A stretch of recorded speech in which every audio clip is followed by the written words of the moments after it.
Particularly because the performance-related work that you do, very often you're doing your performances at unsocial hours compared to most people. And there must have been a stage where you were doing the things back to back, working during the day. We just had Richard Nyaba in the studio here describing how he juggles his security work with his dispatch riding, with his informal farming work. But there's a kind of logic to it because of the way he's paced himself. To what extent would you say your success in managing your side hustle and growing it to the stage where you've got to now, where you're acknowledged as a professional performance artist, has to do with you having a good manager or you being a good manager of your own affairs? Okay. Nana, so you get to a point where when I decided to jump ship, when I realized that, okay, what I do could become mainstay and I wanted to jump ship. What I do requires a lot of reading, a lot of research, a lot of observation, all of that, which simply means you have to do a lot of things for free, not really free in terms of you're not earning money for it, but you need to put your services out there, you need to put yourself out there. So now you need to structure. Where do I rehearse? Church is a very good place to practice with people. Family circles are a good place to practice. When you're with friends, it's a good place to practice. So does somebody need my service in church? Is somebody getting married? Is somebody having a ceremony I can be at? All of these spaces needed to go. But once I decided this is what I wanted to do, I think I blocked out everything else. But I've come to a point in my life where I started on a great business, for instance, the Eastern Gate Markets. So I know I'm on stage maybe on Thursday, but my market days are Tuesday. I go to the market on Tuesday, package, deliver on Wednesday. On Thursday, I'm on stage. So gradually you onboard new things. After you are very comfortable with what you're already running, make sure that you've got a grip on what you're doing before you onboard new things. It did the trick for me. But once I decided it was poetry I was going to pursue, I dedicated time, study the craft, study what other people are doing, look at the trends, look at the various sectors in which that role would be applicable. That is what it did for me. Not neglecting all my social engagements that I had to. Because when I was done preparing the product, these were the places where they would be needed and where they would be patronized. This is where my business is going to come from. Well, I mean, it just sounds as if you had fantastic time management skills right from the start. If you hadn't... Do I? You don't? Well, he's demonstrated that he does better than most of us. Yeah, exactly. So, I mean, that seems... You have to be organized. As you said, you can't take on... Even if the booking seems so juicy, if you know you're going to be like herring from one place, trying to get there in 5 minutes, out of breath to go straight on stage, maybe not worth taking that booking, but wait for one that kind of fits, as you said, what you're already doing before you onboard something else. What do you say to the idea that it's not a good idea having a side hustle in exactly the same area of work where you have your main income comes from? I don't think it's a bad idea, depending on how it runs. You realize that someone is employed by an organization and then they sidestep the organization and start taking clients from the mother organization. That's what I mean. Conflict of interest. That is not the way to go. However, build very good relationships while you work for a mother organization. When you are out of there, definitely you have your business. Or you're working in an organization, you have a site that does something similar. You're not going in your company's clients' faces. Set whatever you do up and let it run. You might probably even not be seen. Your face might not even be seen. But let it run.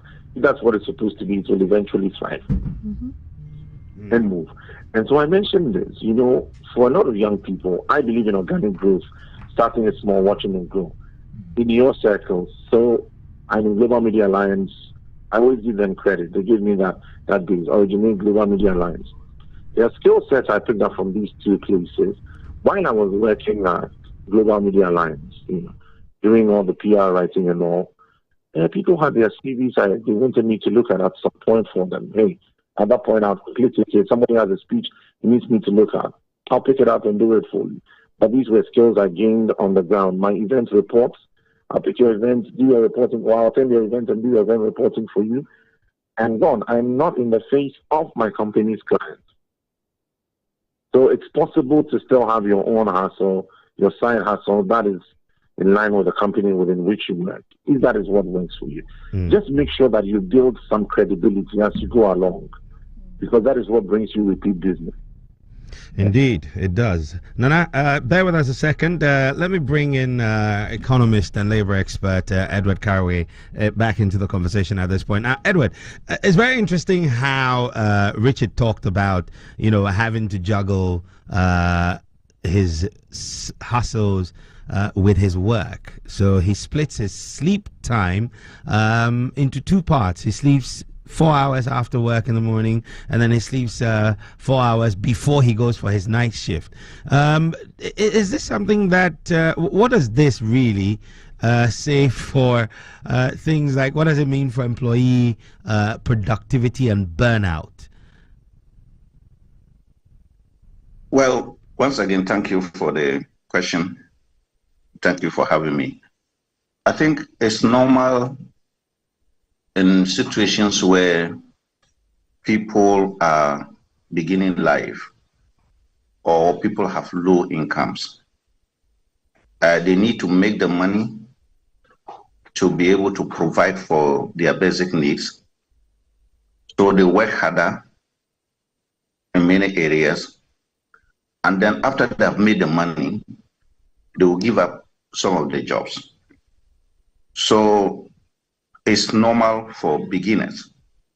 More importantly, in our economy, where it is easier to go into side jobs without being taxed. If you ask Richard and Co. and all those that you have even interviewed about the jobs that they do, you ask them, do they pay taxes on those ones? No, probably no. Then how are the difficulties in going into those businesses? You don't have to go probably meet certain rigid rules to do that. If you are making shito, you can begin to sell your shito without necessarily having the approvals from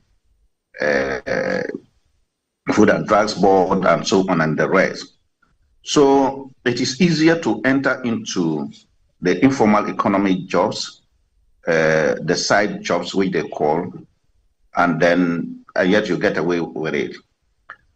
Secondly, you see that in most of those jobs, they are incorporated into family expenses. For instance, if you have a shop in your house, you have not gone to rent that house, that shop. Your electricity is even taken from your domestic consumption. And then you run the businesses.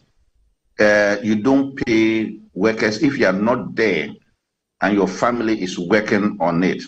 You don't pay them for it. So you see, it's easier to have those businesses. So that is how it makes it possible for people to have all this amount of jobs, because our economy is also saying that they are not even taxed, they are not recognized, they don't meet any formal standards, and then it's easier to run them. So that is it for having multiple jobs.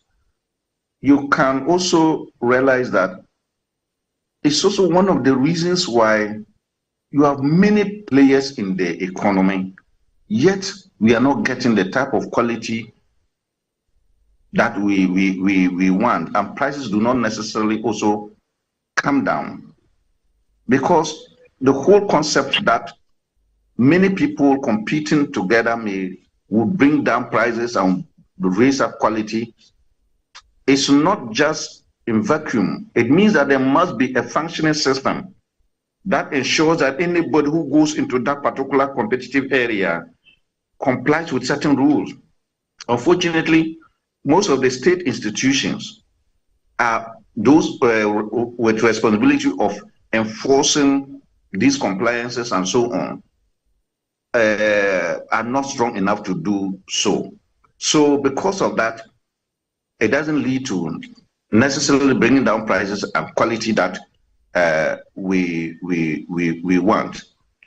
And the other thing too has to do why these people are hustling here and there is just because if you take transportation system, it's getting, excuse me to put it, it seems it is getting worse and worse. You know, too much traffic jams, there's no alternative means of transport. And so the cost of social needs, that is social infrastructure, medical bills, and so on, continues to be very high.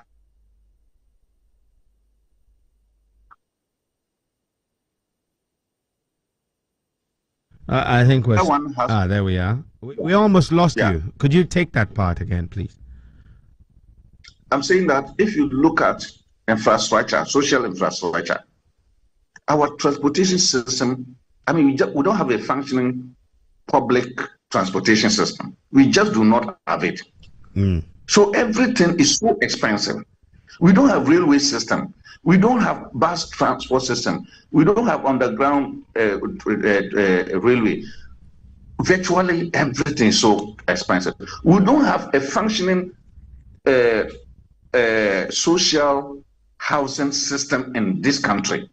We have words like affordable houses, but they are only terminologies that go nowhere. If you look at the houses, they are not affordable. People are living somewhere in Dodua and yet they are working in Accra. You can just see that all these things in Kaswa and they're working in Accra, at Amasaman and they're working in Accra. Just to talk about all these things put people so stressful that they need to go into other jobs to be able to live. And at the end of the day, the economy doesn't grow because no one specializes in anything. And the businesses do not grow because if those small businesses, if they want to go to the bank to get loan to go on with their jobs, they will not get any loan because they are too small for the banks to focus on. They are also said that the banks are afraid that they can close down the business and run away. So it's a poverty, it's hand to mouth type of things we are doing now. But if you come to see that those who really, at the end of the day, settle, the first and foremost, what would have happened is that if you are a wage earner, what you do is that you work a number of hours, you work from this workplace to another workplace. There are no jobs at all. So when you have a job, you can't get another job. So when you close from that job, which is not earning well, what do? You shift to this. So at the end of the day, it's just like about hand to mouth. But if we were, our economy, we structure it well, like check that people can specialize to some extent, they will be able to accumulate money. And when they go on retirement or when they leave those jobs voluntarily, they can now go and set up their business, and those businesses would be huge enough to attract credit facilities from financial institutions, will also be huge enough for them to meet certain supplies demands. I mean, when people make demands on them, requirements, they can supply. But as we are doing now, it's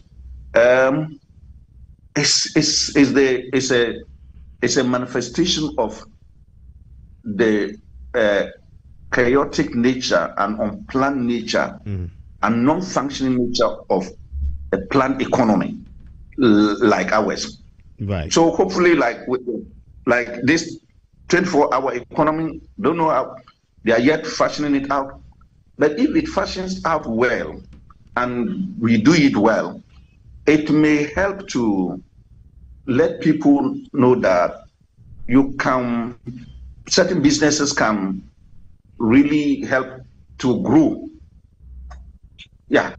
And then it will help regulation, say that you just do not have proliferation of businesses that are barely surviving. It's the poverty syndrome that is making all these business grow. It is not just because people wish to do so many businesses at the same time.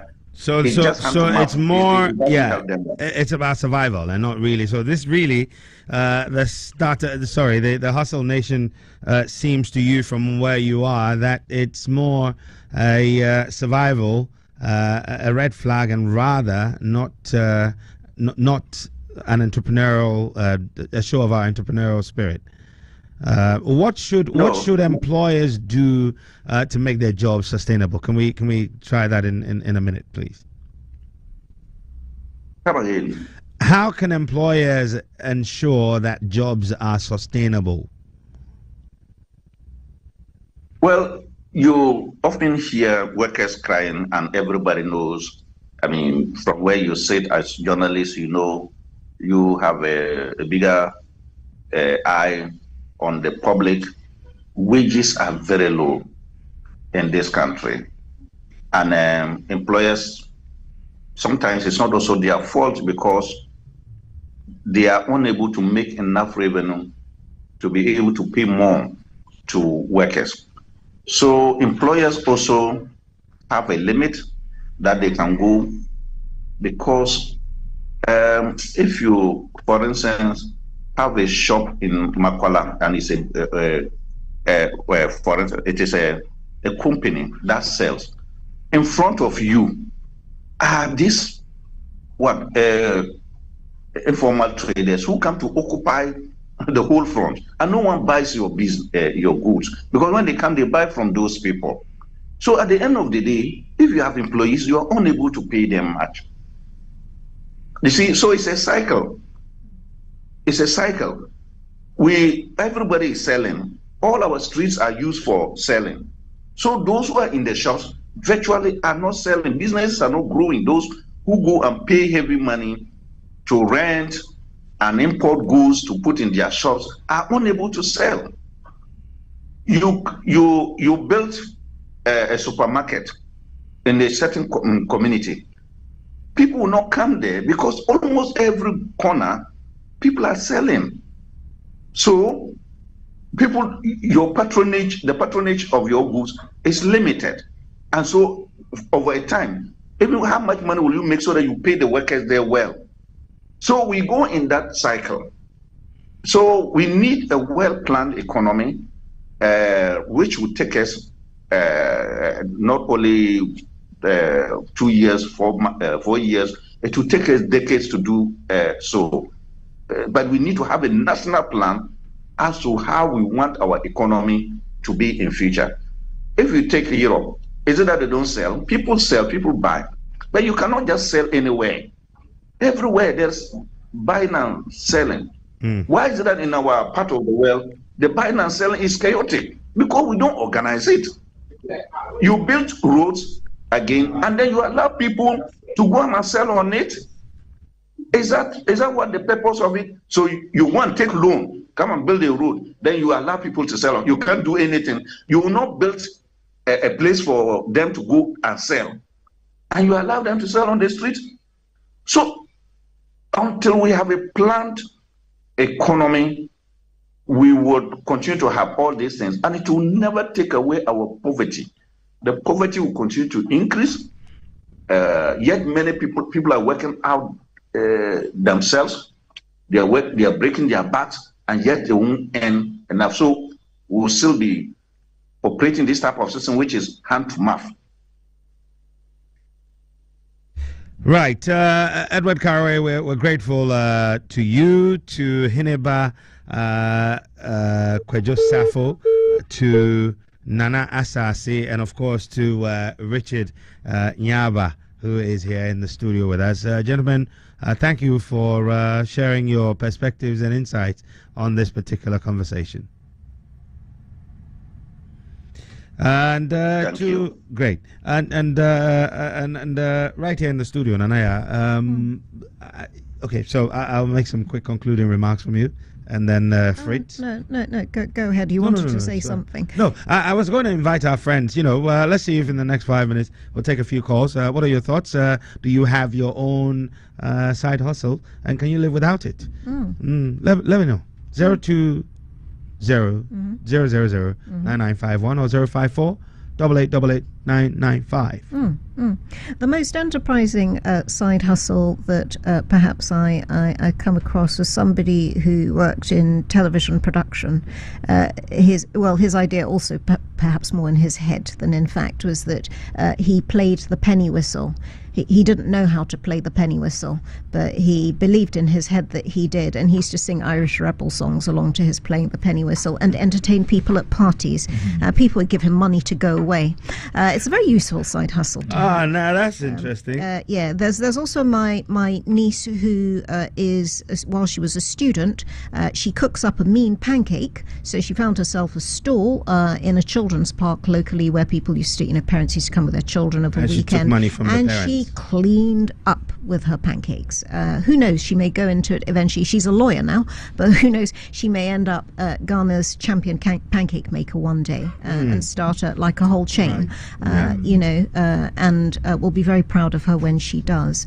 I suppose what I keep on hearing is sort of lots of things that are echoes of other conversations and what we've said today. For example, talking there to Mr. Carraway and talking about the number of people doing side hustles, but how many people are paying taxes? I mean, I do side hustles I don't pay tax on. And all this, we've got to have a whole new way of thinking about our economy, simply because there aren't the usual jobs there. We'll come to that. Just hold that thought for a second. We have a call. I think Michelle is on the line. Hi. Good morning, Michelle. Hello. Good morning, sir. This is nice to hear from you again this week. Thank you, sir. What's on your mind? Good. Yeah. The country's so very hard to attend that. Aside a job that you are doing, you need to hustle outside again, because the reason is this one. Some of us, especially like me, I'm not a university graduate, and if I'm going for a job, maybe they might ask for my degree, or they will say 5 years experience. I'm just an SHS graduate. So what I'm doing now, I'm just cleaning up a company. I'm working with a cleaning company.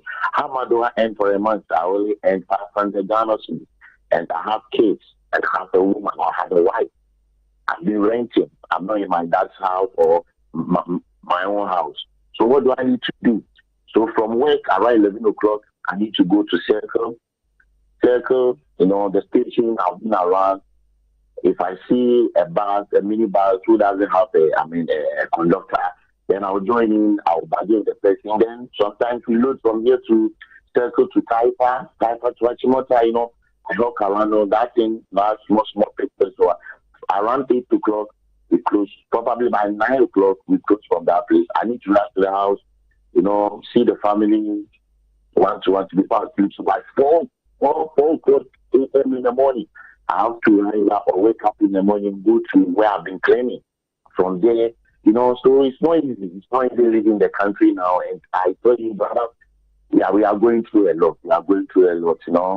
As you know, some of us are not born with silver spoons in our mouth. So we need to hustle. Sometimes I might, maybe weekends, maybe Saturday and Sundays like this, I do go to new sites around to Amasama, you see that place. If people are doing construction, I need to go there and do some, so that maybe I'll get something to the house again. You see, you have to provide a case, you have to put something on the table. So it's not easy. It's not easy, my brother. It's not easy. So Michelle, that's how it is. That's how we are doing. Yeah, true. It's not easy, but we're not resting, huh? Well, thank you so much for sharing your thoughts with us on the show. Have a good day. Thank you. Right. If you want to join the conversation, you can give us a call on 020 1 and or 05 0548888 message coming in says, good morning team, help me wish lawyer Tasa a happy birthday. Is with the chambers founded by the late John Indebugre. I love the name. Tasa. Oh yeah, okay, yeah, Tessa, but this is Tasa. It's Tasa. A very beautiful name. Happy birthday to you, Tasa Tasa.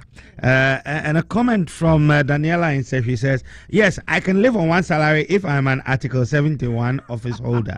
Yes, all the perks with my with money for a house and weekend things. But you know, easy as it seems, some of them still have side hustles. Well, this is Daniela's thought. She says she doesn't need to have it. Multiple side Anyway, so for me, I think for me, in conclusion, we have to move on to another conversation. But for me, before we could do that, we have a call. Hello, good morning. Hello, good morning. Thank you very much for calling us. Who's on the line and what's on your mind? My name is George Salati from Sogakope. Okay, George. How's Sogakope this morning? Cool. Well, thank you for calling us. You see, this side hustle thing is not easy. No. Even when you set up a business, before you realize, people will set up the same business around you. So partly it become difficult. You see, that's the problem we are having here in Ghana. Even side business is not easy.